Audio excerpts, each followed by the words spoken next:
This is Water Elemental. And this is Axis, and we are here today to talk about the League of Legends. In an ongoing show where we talk a little bit about everyone's favorite MOBA-style battle game. Happy 2014, everybody.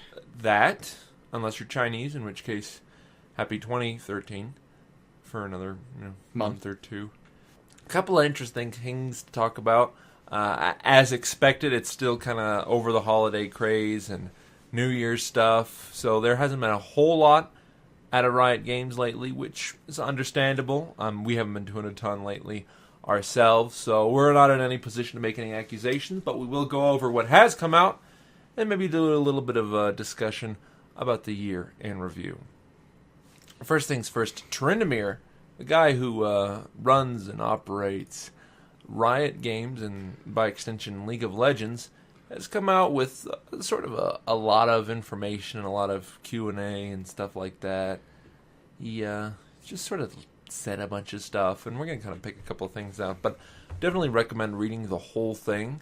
It talks a lot about what Riot's doing to keep up with competition, like Dota, Heroes of New Earth, and all that stuff, explaining why that his team is very, low compared to other games, why they're not monetizing as much as, say, Dota, doing special things like bringing in the community to design stuff, and his kind of thoughts about all sorts of things. It's stuff that you want to read firsthand instead of having it divulged secondhand from us. Yeah, there's a huge red post on it on their forums, or you can check out the whole thing put together, nice, easy-to-read format, and our good friends at surrender@20.net.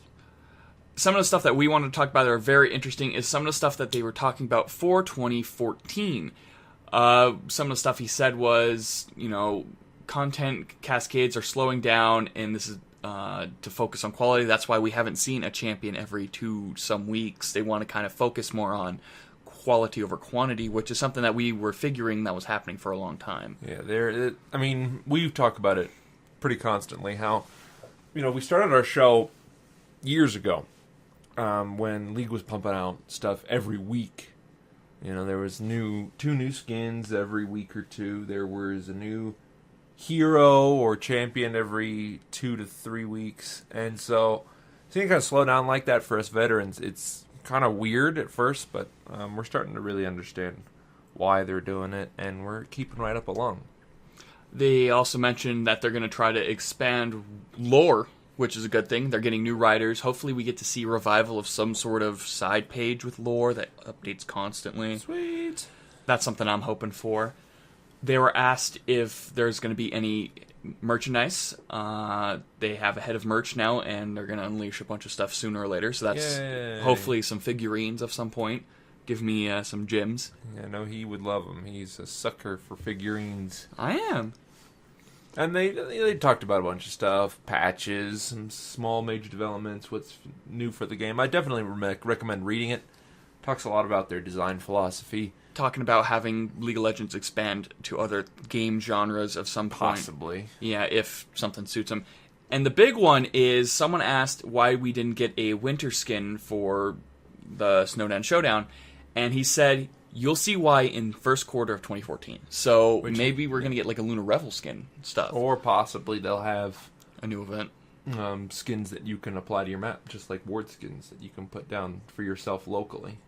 That'd be interesting to see. There's client-side maps, because the map stays the same. Yeah. It's not like you get any new territory with a different map skin, so I don't see why not.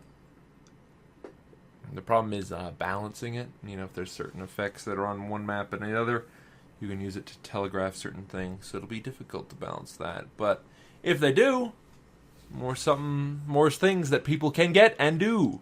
People love to do things. Love it. Love it. And the other interesting thing that happened was league points were not being allocated properly after games. I'm sure you guys know, there were a lot of bugs with this recent patch, certain performance issues, a lot of latency things. And then for ranked queues, you would not get as many league points per win, and you would lose significantly more league points on a loss. And they fixed this, but they're trying to compensate for it, so for the next couple of wins, if you had played, you will get more points, league points for winning, and you will lose less for losing. So hopefully it should balance the whole thing out if you were in a bad spot before. Yeah, that's something I was like, how are they going to compensate everybody until they found the win more, lose less situation, kind of reverse what the problem was. There's no way to, guarantee that they can find stuff for every champion that came out. So Indeed. It's a difficult dangle to go for, but I think that's the best solution given the circumstances. And that's really it for official news this week, guys. Like I said, they're still getting over the holidays, so we weren't expecting a ton, but we got a lot more than I thought we were going to get. But check out that Tryndamer article, that Red Post collection. It's pretty sweet. But we're going to move on to a little bit of our own stuff before we get to questions. We're just going to kind of talk about the year and what we liked from it and what really kind of set the game up for success. So first thing we're going to talk about is our favorite champion of the year. This is a champion released from January, which was Thresh, the first champion of the year, all the way to Yaosu, who was released at the end of the year. So anybody in between we can talk about, any events we can talk about, all that stuff, that's where we're going to limit it to. So, favorite champion in 2013? I didn't, honestly, there are not a ton of champions from this year that I cared for. Yeah, I agree with you on that. Thematically, there were some I liked. Kit-wise, there were some I liked, but never the two really overlapped, which is really what makes my character enjoyable for me. But if I had to pick one overall that I liked the most, it would definitely have to be Lysandra. I really enjoyed her kit and the way she played. I didn't really care for her art style or her lore, but the way she played really appealed to me. And ultimately, while I liked the look of Aatrox and I liked Yasuo's kit, Lysandra was just my favorite. So, I don't know who I'm going with. I have to say Thresh. He was a fantastic support character for me. I love him to death. He brought a lot of fun mechanics. Change-wise, he could have been an AD support for a while, and the fact that he was kind of like this ghostly character that, was really, his voice was haunting, and very, very cool arts. Memorable. So I'm kind of happy that they started the year off with that, and probably one of my favorite supports. Well, there you go. Least favorite champion of 2013. Jinx. I don't like her kit. I don't like her character. She's boring. She's typecasted, and she's just fan service. I don't like it. I gotta say Quinn on this one, just because of how lackluster she was from the start. She's gotten better, but she still isn't good enough for competitive play, and when she is played, it's mostly to a subpar effect. She cannot really go way too heavy carry without being stopped. So she's the champion I kind of like, well, at least it's better than Quinn. Yeah. Any memorable events that you want to talk about? Anything specific you remember from the... There were a lot of cool things that happened this year. I mean, we saw the advent of the gifting system, which really kind of changed the way they do events. They changed some of their in-game mechanics like the smart ping, and they started doing cool events with the Freylord stuff, which is stuff we've been suggesting for a long time. We got a bunch of new maps, especially for stuff like Howling Abyss. And we're seeing all kinds of new and interesting events like All for One and Snowdown Showdown. So ultimately, it's been a good year of growth for League instead of change, which I think is good. The game's sort of been just changing a lot, trying to adapt, especially after Season 2. Season 2 Season 2 I really enjoyed. And Season 3... it kind of started to represent the stuff I didn't like about League. And it kind of went to the forefront about what happened with it, with the forced meta, the kind of the way that if you don't play one of the top 12 champs that is listed on one of the websites, you're not going to do successful, and people just kind of not bringing out the best of the game, but just kind of showing what's worst about it. Indeed. And Riot is acknowledging it and hopefully fixing it for Season 4. So, yeah. So 2013, year of growth for League rather than a year of change, and I'm hoping 2014 represents that change that we need to keep the game alive. I do have to say that the skin quality has increased. If you look at all the legendaries that you've seen, we've had,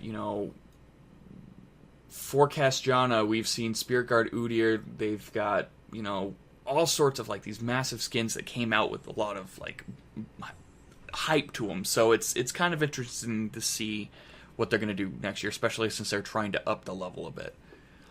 How could you even argue? Skins are definitely great this year. Love the new particle effects as a baseline. It's really, really allows you to see that your money's really kind of worth it, and it helps keep the game going, and who can argue with that? I can. No, I can't. Oh. I can't. I lied. I'm sorry. We'll move on to our own section here. Well, I guess we're already on our own section, but we're going to move to questions, people. Our only question this week, unfortunately, everybody's on vacation. Mr. 12 let us down. I don't blame him. He warned us. He's like, you're not going to get a question next week. Right on. But this question actually comes from someone I was talking to, and I thought I'd bring it up. And he asked, essentially, when Dota 2 has their item system, kind of like Team Fortress 2, where you can mix and match skin sets, what's the benefit of paying $5 for a non-customizable skin like in League of Legends? Well, there's a lot of differences between certain free-to-play games and League. League has their experience and their IP system, which allows you to purchase items and store certain items and use them to increase the utility or the roster that you have. So your progress is very measured. And things like Team Fortress 2, like you said, or other MOBAs where you get random drops, it's random. There are certain points where you automatically get a drop, but again, they're more constrained to certain achievements or setups. So League sort of has those miniature rewards and those very clear-cut goals, whereas the mixing and matching your stuff like that is fun, but usually people want to go for sets anyway.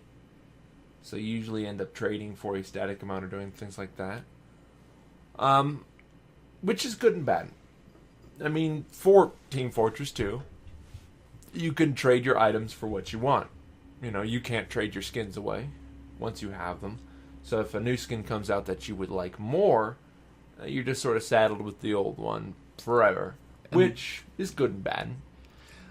How I think of it is, while Dota has the community marketplace and they have the Steam Workshop that you can have the community creating these items, and then it's processed through Valve to create it and put it into Team Fortress 2 or say Dota 2, League of Legends crafts all their skins in-house and, you know, puts a lot of time and effort into them. Yeah, the sets you can't customize. You can't have, like, one skin's hat with another skin's, you know, shoulder or particle effects.